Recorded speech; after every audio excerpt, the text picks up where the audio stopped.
Hi, my name is Doug Swenson. I've been living here in Goose Prairie Township most of my life. My family has been here since the middle 1880s in the township.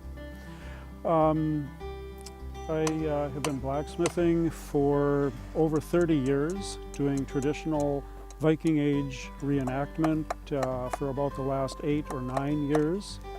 You know, I suppose the shop that I typically work in, I try and recreate the time period of about 1885 to 1910, which is very obsolete compared to today's standards, modern, what we would see in production shops now. And so I suppose it was just a curiosity of going back even further in time and seeing the work process and how people solved problems, 1,000, 1,200 years ago. The weapons that I make, I view more as tools. So I like making axes. I enjoy making axes, some blades. Mine are sharp. Mine are meant for actual working, carpentry, cutting wooden joints, that type of thing. When you go to a reenactment and the fellows are battling and fighting, they're using their steel weapons, but they're dull. They're not sharp at all in any way, shape, or form. And so you can get bruised pretty well if you get smacked with something, but there's no danger of being cut or stabbed or anything like that. But it is an interesting question because there is a whole separate market. But like I say, I make mine to be used for actual work. So it comes down to probably creating something from very minimal raw materials and being able to put those different pieces together and actually create something that is useful and hopefully somewhat beautiful as well is very satisfying. We still have family in Sweden, in southern Sweden. We have very strong ties with them. We trace our heritage in Sweden back to the early 1600s. When I was in Sweden last fall, working with some master craftsmen over there, the farm that I stayed at there can trace its roots back to the early 1500s. I was able to tour many museums and just to see the beautiful work that people have done over the years. It just means a lot to me, and it gives me a good feeling knowing that I can kind of try to continue in their footsteps, so to speak, being together with family at the holidays to enjoy, a good meal, had tremendous value. My dad had a fairly strong link that way with some of his uncles and also his grandfather as well, who settled here. And he was the one that was mostly interested in kind of bringing up old memories and just talking about things in general, the way they used to be, or stories that he was told. On a daily basis, and maybe it was more of a portrayal as opposed to any particular story, but it was just a concept of really sticking with something and not giving up, which working in the fields, sometimes cold, wet, perhaps, and just really following through and not giving up on something until it was complete.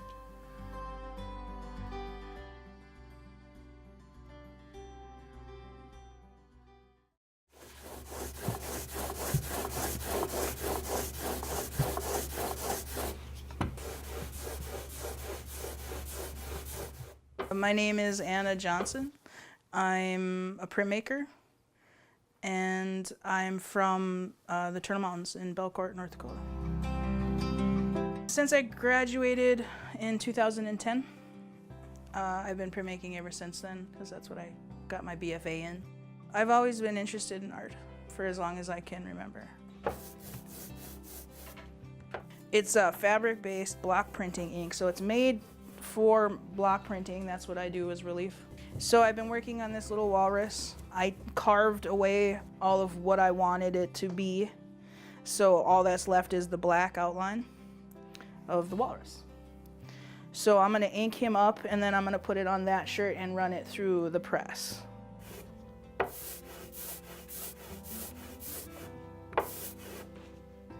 Oh, he looks good too. This is the best part because you get to actually see if the image looks right. Or you didn't, like I didn't cut off one of his eyes accidentally when I carved it or something stupid. So I take this, now that I have it inked up, and I'm gonna put it face down on the shirt. Okay, and I'm gonna take this board, I'm gonna stick it on top, just to hold it all in place. And I'm gonna fold this down, and then I'm gonna roll it through this press.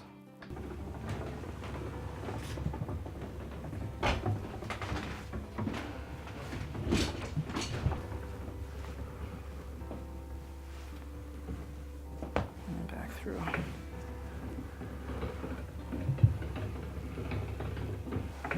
And hopefully, cross your fingers, it came out.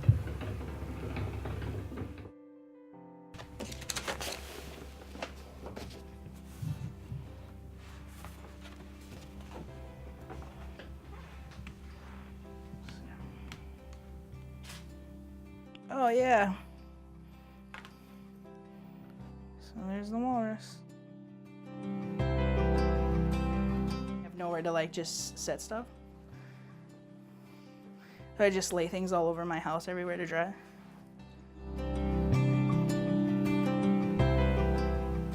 I recently just got this press from the Arts Partnership.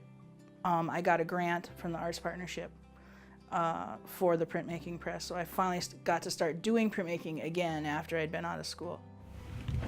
I did a residency at the Plains Art Museum where I got to use their printmaking press and their materials and stuff. So that was really nice. And then that got me back into it. And then the Arts Partnership gave me the grant. So now I have my own.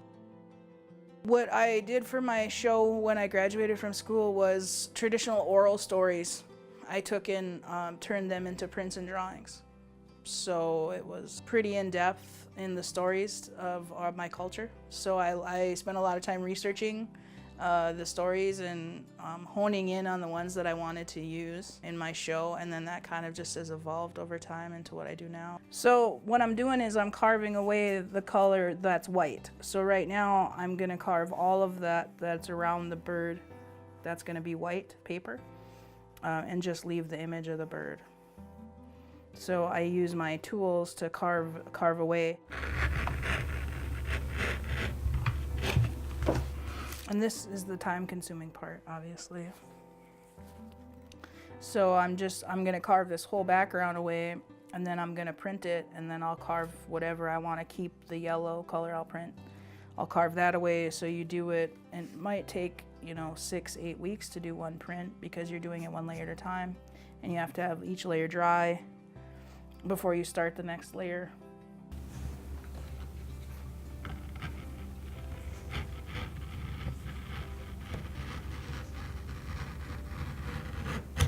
One thing leads to another thing, leads to another thing, so I just keep doing what I'm doing right now, and I eventually would like to, have my own shop or something like that, or my own gallery, and be able to sell my wares that way, not have to go to all the craft fairs and stuff. So until I can get myself a little bit more established, then once I do that, I think I could be self-sustaining and just do printmaking.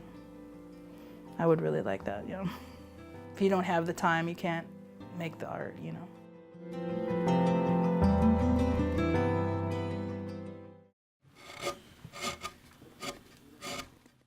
My name is Barry Kreutzer. I have a studio here in Moorhead, Minnesota, and I live in Fargo, North Dakota. I am a woodcarver. I went to the local carving club and said, I'd like to learn how to carve. I've been wood carving 18 years now. I started out with a block of wood, and I have I drew sketches of the gnome. This is the straight-on one. I traced that onto the block of wood. Then I took a profile shot drawing of the gnome and put it on that side of the wood. And I cut it out on a bandsaw. And when I was done, that gave me the basic shape of the gnome in 3 dimensions. So what I'm doing now is making it look like a gnome instead of a square gnome with lots of sharp corners and so forth. Gnomes have a lifespan of about 400 to 475 years. A gnome that is 275 years old is considered in the prime of life. When they're born, an oak tree is planted on their birthday, and they celebrate every consecutive birthday then at that oak tree, and that's kind of their center. They like to be around that tree. They consider that a very important part of their life. The go-to wood for carvers around here especially is basswood. It's this happens to be a basswood piece. The reason being that it's readily available. Basswood trees grow. There's a lot of basswood trees growing around here, and so it's readily available. It's fairly inexpensive, and it carves nicely. It is a nice tight grain, so it doesn't splinter like some other woods will do, and it's a softer wood, so it carves nicely. You have probably noticed that I have some limitations with my hands. I was diagnosed with rheumatoid arthritis when I was 25, and I'm now 72. The answer is simple. I just do things a little differently than most carvers. Everything I carve has to be fastened down like this. I always work with tools that I can use 2 hands with. I've tried not to let it hinder me too much. It's a kick, you know. You start out with something that doesn't resemble anything at all, and pretty soon you've got something that people like, and I'm doing something that's truly original with me.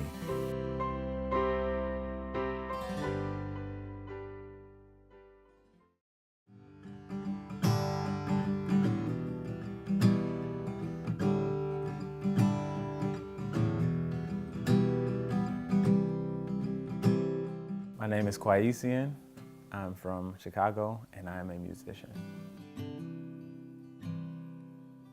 As plain as the clock hanging off the wall, but it feels as though time is not on my side. So when we came here, I think it was 700-some thousand people in the whole state. Come from Chicago, it's like 4 million people. So that's a big difference. My grandfather was already here for a couple years, out of his own volition, whatever reason he decided to come. And we just followed suit after we heard a little bit about it. Me personally though, I left a little bit early, ahead of my family, because I came here during the winter.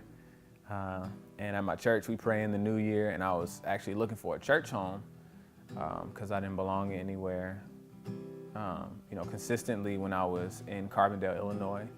And I came here, and God told me that this is going to be my new church home, 800-something miles away. And so I moved on that, and since then, it's just been up.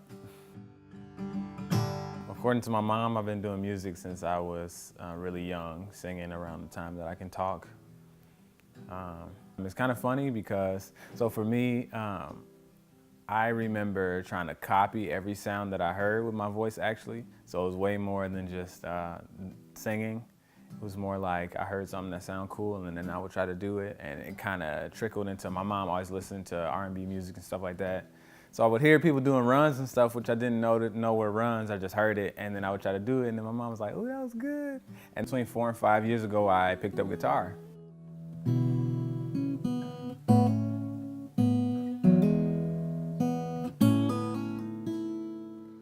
And so then it just flipped. So it went really from, you know, R&B to really folk type music. I'm just a ghost.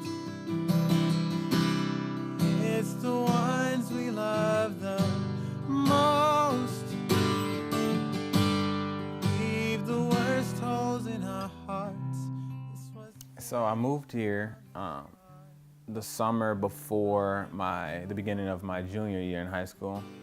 And junior year, everyone's like, yeah, I'm sending in applications, I'm doing this. And you know, after all the testing and stuff was done, I still didn't know exactly what I wanted to do. That was around the time that I had written my first song. I was 17 years old when I wrote my first song. And at the end of it all I knew that I wanted to do was music. So that was the first time I started gigging on my own, doing my own music. I was doing it for a little while before I moved here. But that was the first time that I had done that, being in Fargo, which I'm very grateful for. And so that's all I knew I wanted to stick with, was music. Didn't know what I wanted to go to college for. I was expected to go, like most kids are. And so I just stuck with what I knew. Living in dark days, gotta focus on my hustle and my grind. Living in dark days, with the spirit and the music I'll be fine. Living in dark days, one thing is pressure in my mind. Living in dark days, living in dark days. Lord knows I've been trying to hold my ground. I got a love so strong, can't deny. When you have a job doing what you love to do, it doesn't really become a job or obligation. It's like, you know, slight work. You just do what you love. I wanna spend my days on the road with a handful of friends, making up plans, and every night. I love that I can do whatever I want musically here. The sky's the limit. Type of guy, you may sleep on me now, but you just... I would love to be more in the realm of a household name in Fargo. That'd be great.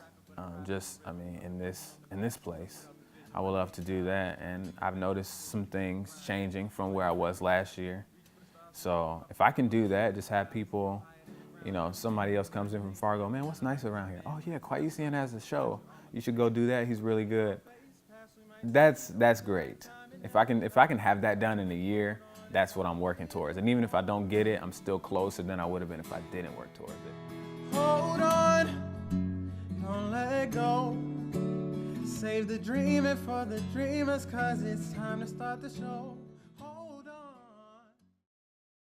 We're living in the dark days, dark days, dark days, oh. Gotta focus on my hustle and my focus on my hustle and my grind now.